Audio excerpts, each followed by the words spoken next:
Party अध्यक्ष होने के बाद जमुई की ये मेरी पहली विजिट है। 2025 में हम दौड़ कर आपको ओलंपिक जिताएंगे। हम डॉक्टर अंबेडकर को जो सम्मान देते हैं वो आपको हमारे लोगों में भी अब दिखाई देता है। नमस्कार, लाइव सिटीज देख रहे हैं आप और मैं आपके साथ राजेश।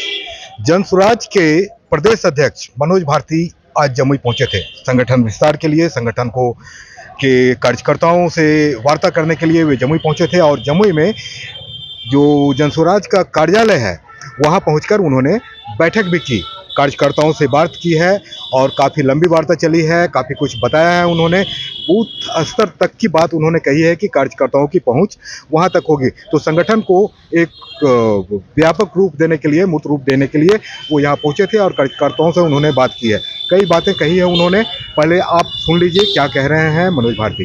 जमुई जाने का पार्टी अध्यक्ष होने के बाद जमुई की ये मेरी पहली विजिट है। पार्टी कार्यकर्ताओं से मिलना, उनके साथ आगे की रणनीति के बारे में विचार करना, हर लेवल पर, चाहे वो जिला लेवल हो, अनुमंडल लेवल हो, प्रखंड लेवल हो, इन सब स्तरों पर हमारे जो पदाधिकारी हैं, राजनीतिक नेतागण हैं, उनसे विचार विमर्श करना इस यात्रा का उद्देश्य है। जमीन तैयार कर रहे हैं 2025। जी बिल्कुल। कैसा लगा? ज़मीन उर्वरक है, थोड़ा बीज और डाल दें तो अच्छी फसल आएगी। लेकिन जितनी जल्दी लोग आपके जनसुराज से जुड़े थे उतनी जल्दी लोगों का मोह भंग हो रहा है। कई लोगों ने रिजाइन कर दिया। नहीं, आपने गलत सुना है। लोगों ने रिजाइन पार्टी से नहीं किया है। कुछ लोग जिनके नाम आपके दिमाग में है, उन्होंने कोर कमेटी से रेजिग्नेशन दिया था, पर उनसे मेरी बात हो गई है और सब हमारे साथ हैं।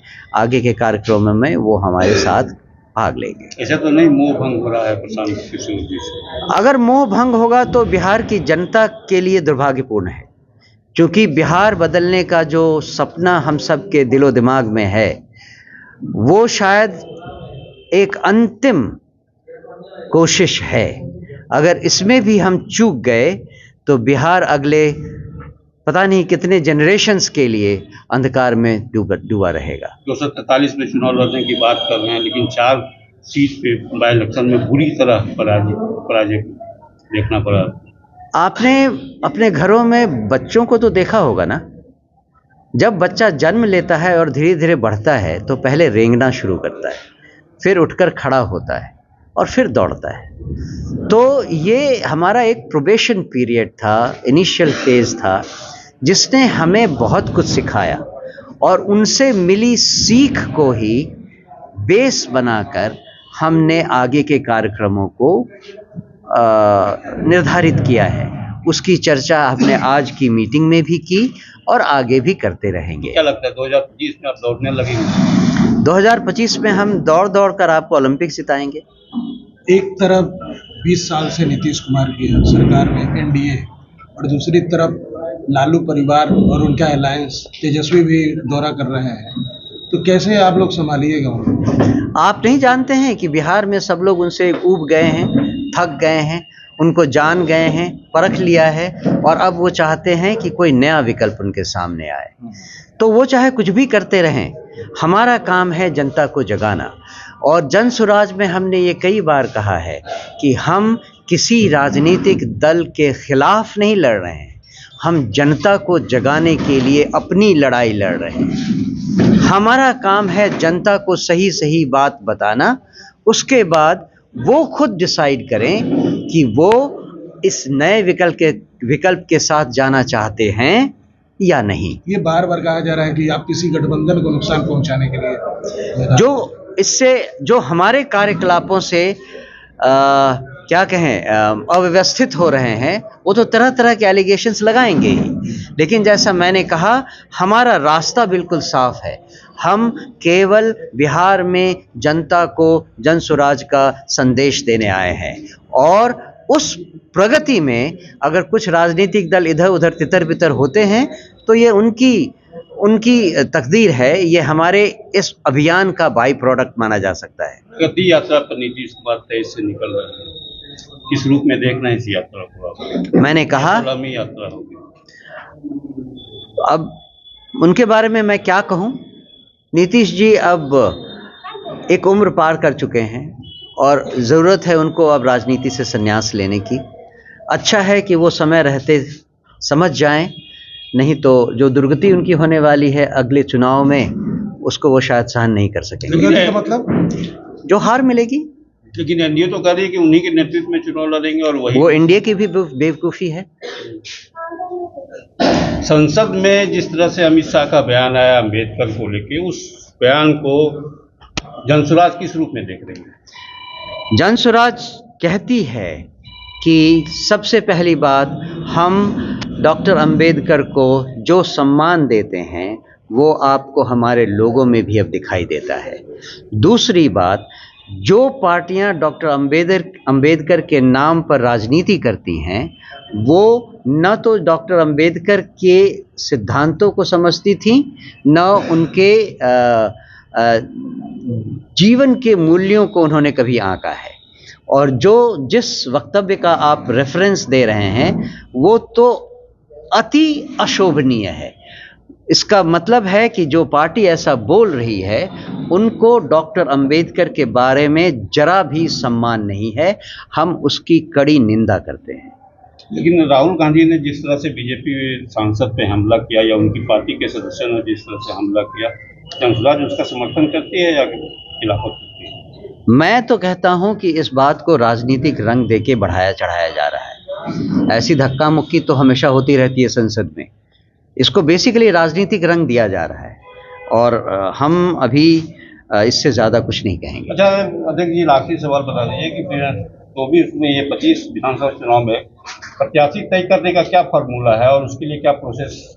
वो प्रोसेस शुरू हो चुका है और उस प्रोसेस के बारे में आपको धीरे धीरे जानकारी समय आने पर मिलती जाएगी। अभी आपका बयान सुन रहे थे कि आपने कहा कि फॉर्म भरना शुरू हो गया है और 21,000 रुपया से वो तरीका है एक। क्या है तरीका?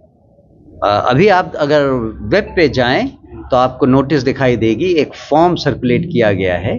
जो लोग प्रत्याशी बनना चाहते हैं जनसुराज के तरफ से, वो लोग उस फॉर्म को भरें और रजिस्ट्रेशन फ़ी 21,000 रुपये की है, वो उसके साथ अप्लाई करें। अच्छा अध्यक्ष, बिहार में जातीय गोलबंदी पर चुनाव होता है, कोई माई बाप समीकरण रहा है, कोई माई समीकरण, आपका क्या समीकरण? हम ऐसी किसी समीकरण में विश्वास नहीं रखते हैं। हम जानते हैं कि बिहार में, देखिए इंडिया में हर राज्य में जात पात है, बिहार में ही क्यों कहा जाता है कि यहाँ जात पात की राजनीति होती है? केवल इसलिए कि यहाँ पर पिछले 40-50 सालों से हर राजनीतिक दल ने जात पात के नाम पर समाज को बांटकर उनको ठगने का काम किया है, उनको धोखा देने का काम किया है और अपनी जीत सुनिश्चित की है। इसीलिए चाहे वो माई बाप समीकरण हो या माई समीकरण हो, ये सब उसी की देन है। जहाँ तक जनसुराज का सवाल है, हमने शुरू से ही कहा है, हम किसी भी जाति धर्म के नाम पर राजनीति नहीं करते हैं।